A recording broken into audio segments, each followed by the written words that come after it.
Sandoan menyatu dalam doa dan renungan dari Katedral Kristus Raja Purwokerto, Sabtu 19 Desember 2020 bersama saya, Romo Oktavianus Heri Setiawan.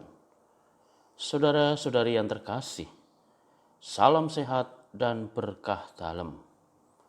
Mari kita siapkan hati kita untuk mendengarkan dan merenungkan sabda Tuhan yang diambil dari Injil Lukas bab 1 ayat 5 sampai dengan 25. Kita siapkan hati kita. Dalam nama Bapa dan Putera dan Roh Kudus. Amin. Tuhan bersamamu dan bersama rohmu. Inilah Injil Yesus Kristus menurut Lukas. Dimuliakanlah Tuhan. Pada zaman Herodes, Raja Yudea, adalah seorang imam yang bernama Zakaria dari rombongan Abia. Istrinya juga berasal dari keturunan Harun, namanya Elisabet. Keduanya adalah benar di hadapan Allah dan hidup menurut segala perintah dan ketetapan Tuhan dengan tidak bercacat. Tetapi mereka tidak mempunyai anak, sebab Elisabet mandul dan keduanya telah lanjut umurnya. Pada suatu kali, waktu tiba giliran rombongannya, Zakaria melakukan tugas keimaman di hadapan Tuhan. Sebab ketika diundi sebagaimana lazimnya untuk menentukan imam yang bertugas, dialah yang ditunjuk untuk masuk ke dalam bait suci dan membakar ukupan di situ. Sementara itu, seluruh umat berkumpul di luar dan sembahyang. Waktu itu adalah waktu pembakaran ukupan.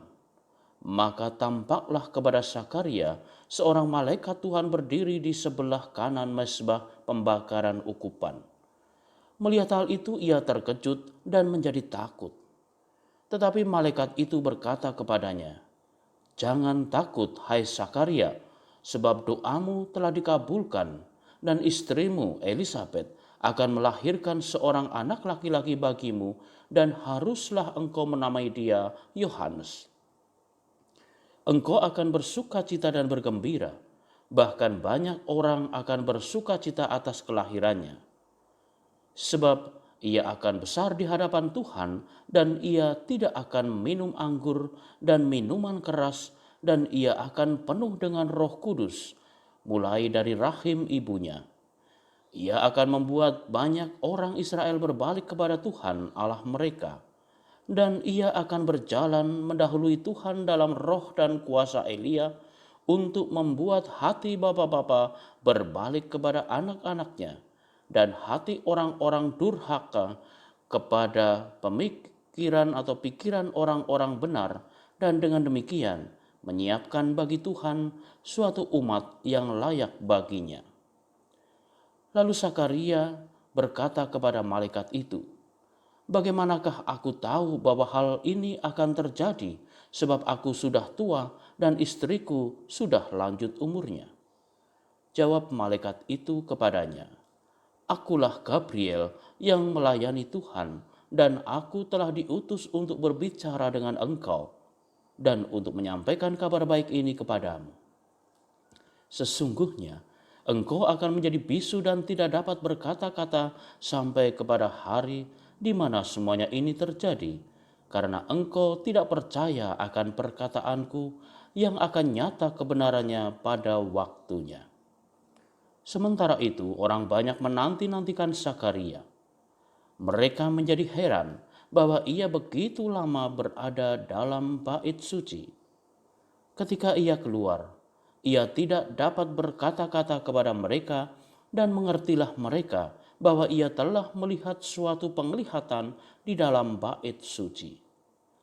Lalu ia memberi isyarat kepada mereka, sebab ia tetap bisu. Ketika selesai jangka waktu tugas jabatannya, ia pulang ke rumah.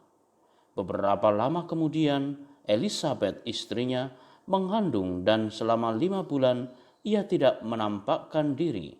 Katanya, "Inilah suatu perbuatan Tuhan bagiku, dan sekarang ia berkenan menghapuskan aibku di depan orang." Demikianlah Injil Tuhan. Terpujilah Kristus. Saudara-saudari yang terkasih dalam Tuhan, karya keselamatan Allah akan terus-menerus berlangsung, seperti halnya dikisahkan dalam Injil yang baru saja kita dengarkan. Zakaria dan Elisabet selalu berusaha hidup benar di hadapan Allah dan menuruti segala ketetapan Allah. Zakaria dan Elisabet menjadi contoh bagi para suami dan istri yang dapat diteladani bagi setiap pasangan untuk setia di dalam hidup perkawinannya.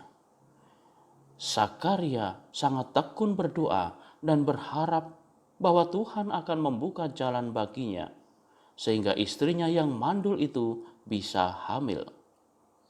Dan pada akhirnya Tuhan bertindak lebih jauh dari apa yang dia doakan.